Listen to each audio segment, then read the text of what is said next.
नमस्ते। जब भी दुनिया में सेहत से जुड़ी कोई बड़ी बात होती है, एक नाम जरूर सुनने को मिलता है, WHO यानी विश्व स्वास्थ्य संगठन। ये नाम अखबारों में, खबरों में गूंजता रहता है, खासकर पिछले कुछ सालों में। पर यह है क्या, और हमारे लिए, दुनिया के लिए इसके मायने क्या हैं? आज हमारे पास जो जानकारी इकट्ठी हुई है, उसके आधार पर हम इसी संगठन की गहराई में उतरेंगे।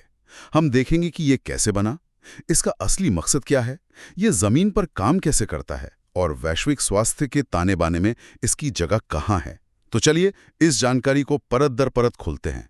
सबसे पहले, ये WHO आखिर है क्या, आसान शब्दों में कहें तो? हाँ, तो WHO मतलब विश्व स्वास्थ्य संगठन, ये असल में संयुक्त राष्ट्र यानी यूनाइटेड नेशंस का ही एक स्पेशल हिस्सा है, एक विशेष एजेंसी। अच्छा। इसका जो मुख्य जिम्मा है वो है दुनिया भर में लोगों की सेहत, मतलब पब्लिक हेल्थ, उसका ध्यान रखना। और बिल्कुल, ये सिर्फ ध्यान ही नहीं रखता, बल्कि एक तरह से दुनिया भर के देशों के लिए स्वास्थ्य के मामलों में एक दिशा दिखाने वाला और सबको साथ लाने वाला संगठन है। ये देशों को सेहत से जुड़ी चुनौतियों पर मिलकर काम करने के लिए एक मंच देता है। सोचिए, जब कोई बीमारी किसी एक देश की सरहद नहीं मानती, तो हाँ, सही बात है। तो उससे लड़ने के लिए भी तो देशों को साथ आना ही पड़ेगा ना। WHO इसी साथ आने को मुमकिन बनाता है। और ये कब से कर रहा है ये काम? इसकी शुरुआत कैसे हुई? इसकी नींव रखी गई थी 7 अप्रैल 1948 को।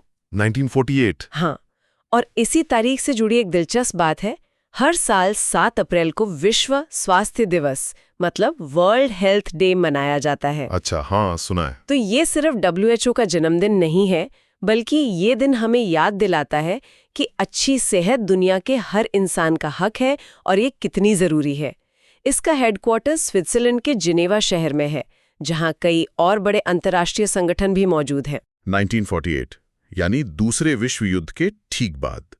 उस समय दुनिया को शायद ऐसे किसी संगठन की बहुत जरूरत महसूस हुई होगी। बिल्कुल, हालात ही ऐसे थे। और आज कितने देश इससे जुड़े हैं? आज की तारीख में इसके 194 सदस्य देश हैं। 194? हाँ, 194। ये संख्या ही बताती है कि इसका दायरा कितना बड़ा है। लगभग पूरी दुनिया ही इसका हिस्सा है। ये अपने आप में एक बड़ी उपलब्धि भी है और एक बड़ी चुनौती भी, इतने सारे देशों को एक साथ लेके चलना। बिल्कुल, 194 देश। तो फिर इतने बड़े संगठन का इतने सारे सदस्यों के साथ सबसे बड़ा लक्ष्य क्या है? ये हासिल क्या करना चाहता है? इसका जो आधिकारिक लक्ष्य बताया गया है वो सुनने में बहुत ऊंचा और आदर्शवादी लगता है। जानकारी के मुताबिक इसका मुख्य उद्देश्य है सभी लोगों द्वारा स्वास्थ्य के उच्चतम संभव स्तर की प्राप्ति। स्वास्थ्य का उच्चतम संभव स्तर, और वो भी सभी लोगों के लिए। ये तो वाकई बहुत बड़ा मकसद है। इसका मतलब क्या हुआ? क्या इसका मतलब है कि कोई बीमारी ना पड़े? ये उससे कहीं ज्यादा गहरा है। उच्चतम संभव स्तर का मतलब सिर्फ बीमारी का न होना नहीं है। अच्छा। हाँ, बल्कि शारीरिक, मानसिक और सामाजिक रूप से पूरी तरह ठीक होना है, मतलब कंप्लीट वेलबींग। और सभी लोगों का मतलब है कि दुनिया के हर कोने में हर इंसान, चाहे वो अमीर हो या गरीब, शहर में रहता हो या गांव में, उसे अच्छी सेहत पाने का बराबर मौका मिले। ये लक्ष्य महत्वाकांक्षी जरूर है, लेकिन यही WHO के हर काम की बुनियाद है। तो इस ऊंचे लक्ष्य तक पहुंचने के लिए WHO करता क्या है? मतलब सिर्फ लक्ष्य तय कर देना तो काफी नहीं होता होगा। सही कहा, बिल्कुल नहीं। यहाँ ये समझना जरूरी है कि WHO जमीनी स्तर पर कैसे काम करता है। जानकारी बताती है कि इसका एक बड़ा काम है सदस्य देशों को तकनीकी सहायता देना, टेक्निकल असिस्टेंस जिसे कहते हैं। तकनीकी सहायता, ये क्या होता है? मतलब किस तरह की मदद? मान लीजिए किसी देश में कोई नई अनजान बीमारी फैल गई। वहां के डॉक्टरों को समझ नहीं आ रहा कि ये क्या है, कैसे फैल रही है, इलाज क्या करें। हाँ, ऐसा तो होता है।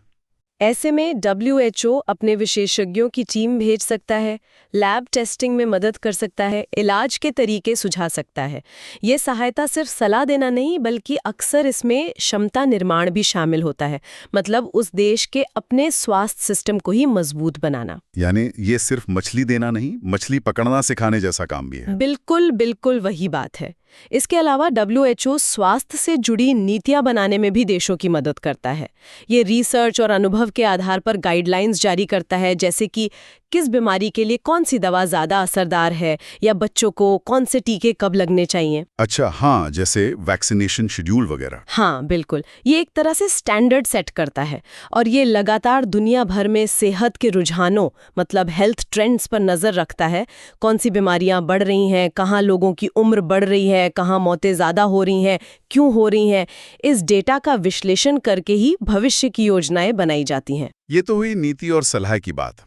लेकिन जब कोई बड़ा स्वास्थ्य संकट आता है, जैसे कोई महामारी, तब WHO क्या करता है?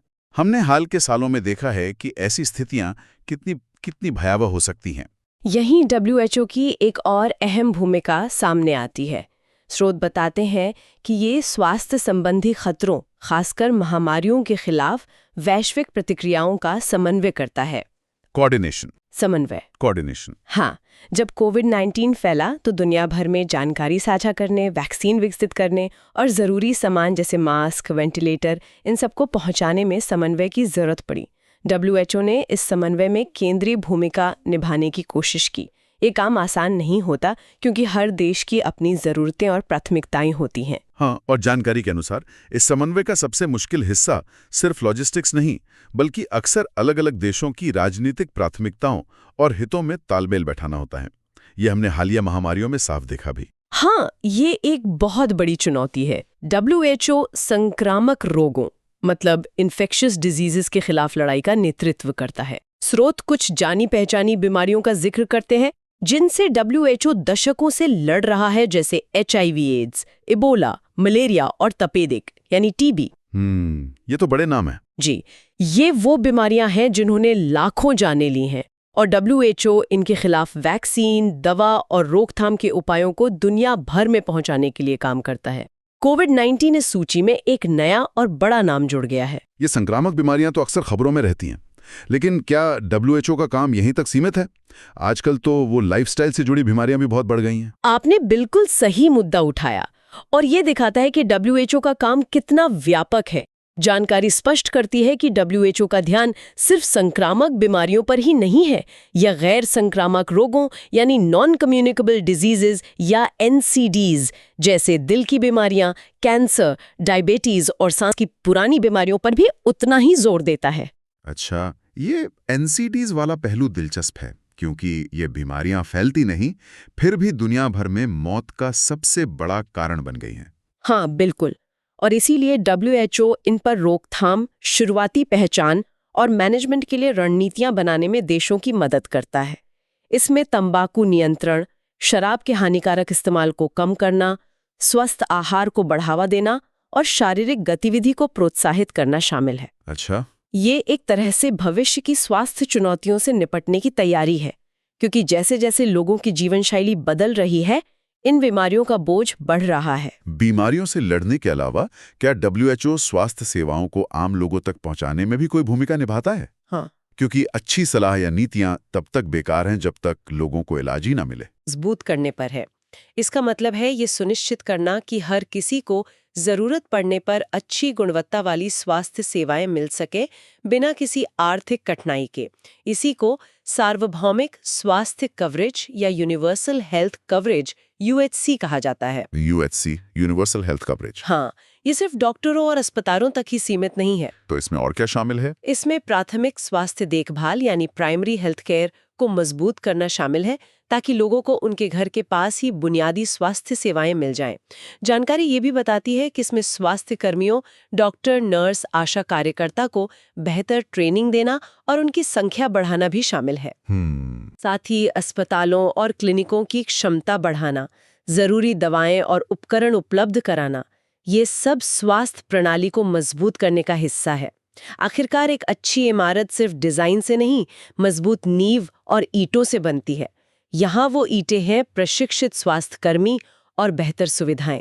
और आपने पहले क्षमता निर्माण की बात की थी, क्या ये तकनीकी सहायता का ही हिस्से है? हाँ, ये उसी से जुड़ा है। WHO देशों को उनकी जरूरत के हिसाब से ट्रेनिंग प्रोग्राम डिजाइन करने, हेल्थ इंफॉर्मेशन सिस्टम स्थापित करने और स्वास्थ्य सेवाओं की गुणवत्ता की निगरानी करने में मदद करता है। ये सब इसलिए ताकि देश धीरे धीरे आत्मनिर्भर बन सकें। ये सब सुनकर लगता है कि स्वास्थ्य का मामला सिर्फ बीमारियां और उनके इलाज तक ही सीमित नहीं है। बिल्कुल नहीं, बिल्कुल नहीं। और यही WHO का दृष्टिकोण और भी व्यापक हो जाता है। स्रोत इस बात पर जोर देते हैं कि WHO स्वास्थ्य के सामाजिक, आर्थिक और पर्यावरणीय निर्धारकों पर भी काम करता है। डिटर्मिनेंट्स ऑफ हेल्थ, स्वास्थ्य के निर्धारक, डिटर्मिनेंट्स ऑफ हेल्थ। जी, ये सुनने में थोड़ा भारी शब्द है। इसका मतलब क्या है, आसान शब्दों में? इसका मतलब है वो सारी चीजें जो हमारी सेहत पर सीधा या टेढ़ा असर डालती हैं, भले ही उनका सीधा संबंध डॉक्टरी इलाज से न हो। अच्छा, जैसे? जैसे क्या लोगों को पीने के लिए साफ पानी मिल रहा है, क्या उनके पास पर्याप्त और पौष्टिक भोजन है, मतलब फूड सिक्योरिटी और न्यूट्रिशन, हाँ, ये तो बहुत जरूरी है। क्या उनके आसपास का वातावरण साफ और सुरक्षित है, क्या उन्हें शिक्षा और रोजगार के अवसर मिल रहे हैं। ये सब कारक हमारी सेहत की नींव बनाते हैं। अगर नींव ही कमजोर होगी तो बीमारियों का इलाज करके भी हम एक स्वस्थ समाज नहीं बना सकते। हाँ, ये बात तो सही है। अगर किसी बस्ती में साफ पानी नहीं आता तो वहाँ पेट की बीमारियां फैलती रहेंगी, आप चाहे जितने डॉक्टरों को भेज दें। ठीक, यही बात, बिल्कुल। इसीलिए WHO इन मुद्दों पर भी सरकारों और अन्य संगठनों के साथ मिलकर काम करता है। ये दिखाता है कि स्वास्थ्य एक बहुआयामी मुद्दा है, जिसके लिए एक समग्र दृष्टिकोण, एक होलिस्टिक अप्रोच जरूरी है। ये सिर्फ स्वास्थ्य मंत्रालय का काम नहीं, बल्कि सरकार के कई विभागों जैसे पानी, सफाई, शिक्षा, कृषि को मिलकर काम करना होता है। तो अगर हम अब तक की सारी बातों को जोड़कर देखें, WHO एक ऐसा संगठन है जो न सिर्फ बीमारियों से लड़ता है, चाहे वो संक्रामक हो या गैर संक्रामक, हाँ, बल्कि ये दुनिया भर में स्वास्थ्य नीतियां बनाने में मदद करता है, देशों को तकनीकी सलाह और सहायता देता है, स्वास्थ्य सेवाओं को बेहतर बनाने पर काम करता है, जी, और यहाँ तक कि सेहत को प्रभावित करने वाले बुनियादी मुद्दे जी। जैसे साफ पानी और पोषण पर भी ध्यान देता है। जी। ये तो सचमुच एक बहुत बड़ा कैनवस है जिस पर WHO काम कर रहा है। बिल्कुल। ये वैश्विक स्वास्थ्य के पूरे पारिस्थितिकी तंत्र, पूरे इकोसिस्टम को समझने और उसमें सुधार लाने की कोशिश करता है। ये दिखाता है कि दुनिया में सेहत की स्थिति कितनी जटिल है और कैसे एक अंतर्राष्ट्रीय संस्था इतने सारे सदस्य देशों 194 देश के साथ समन्वय, मार्गदर्शन और सहायता प्रदान करने का प्रयास करती है। हर देश की अपनी चुनौतियां हैं, अपनी राजनीतिक और आर्थिक स्थितियां हैं, अपने संसाधन हैं। इन सब के बीच संतुलन साधना और साझा लक्ष्यों की ओर बढ़ना ही WHO के काम का सार भी है और उसकी सबसे बड़ी चुनौती भी। तो आज की इस गहरी पड़ताल से हमने विश्व स्वास्थ्य संगठन के बारे में कई अहम बातें समझी। इसकी शुरुआत 1948 में हुई 7 अप्रैल को, जिसे अब हम विश्व स्वास्थ्य दिवस के तौर पर जानते हैं। इसका मुख्यालय जिनेवा में है और इसका एक बहुत बड़ा, शायद सबसे बड़ा लक्ष्य है दुनिया के हर इंसान के लिए स्वास्थ्य का सर्वोत्तम संभव स्तर हासिल करना। हाँ, और ने ये भी देखा कि इस बड़े लक्ष्य को पाने के लिए ये कितने अलग अलग मोर्चों पर काम करता है। महामारियों के खिलाफ वैश्विक लड़ाई का नेतृत्व करना, गैर संक्रामक बीमारियों की बढ़ती चुनौती से निपटना, स्वास्थ्य सेवाओं को हर किसी तक पहुंचाने की कोशिश करना, स्वास्थ्य कर्मियों को प्रशिक्षित करना और सेहत की बुनियाद यानी साफ पानी, पोषण जैसे मुद्दों पर भी काम करना। ये एक बेहद व्यापक और जटिल जिम्मेदारी है। सही कहा। ये सब जानने के बाद एक सवाल मन में आता है। क्या सवाल? जैसा कि हमने चर्चा की, WHO 194 सदस्य देशों के साथ काम करता है। जी हर देश की अपनी सरकार, अपनी नीतियां, अपने राष्ट्रीय हित होते हैं। जी ऐसे में किसी वैश्विक स्वास्थ्य मुद्दे पर सभी देशों को एक मत करना, एक साझा रणनीति बनाना और फिर उसे हर देश में प्रभावी ढंग से लागू करवाना, ये कितना मुश्किल होता होगा। जानकारी बताती है कि WHO तकनीकी सहायता और मार्गदर्शन देता है, लेकिन आखिरकार नीतियों को लागू तो सदस्य देशों को ही करना होता है। ये वाकई एक सोचने वाली बात है। बहुत अहम सवाल उठाया आपने। ये हमें वैश्विक सहयोग की जटिलताओं की तरफ ले जाता है। एक अंतर्राष्ट्रीय संगठन सिफारिशें कर सकता है, मानक तय कर सकता है, सहायता दे सकता है, लेकिन जमीनी हकीकत अक्सर राष्ट्रीय राजनीति, आर्थिक क्षमताओं और स्थानीय प्राथमिकताओं से तय होती है। ये सोचना दिलचस्प है कि इन तमाम खींचतान के बीच WHO कैसे संतुलन बनाता है और अपने लक्ष्यों की दिशा में आगे बढ़ने की कोशिश करता है। शायद यही वो पहलू है जिस पर हमें आगे और जानकारी मिलने पर गौर करना चाहिए।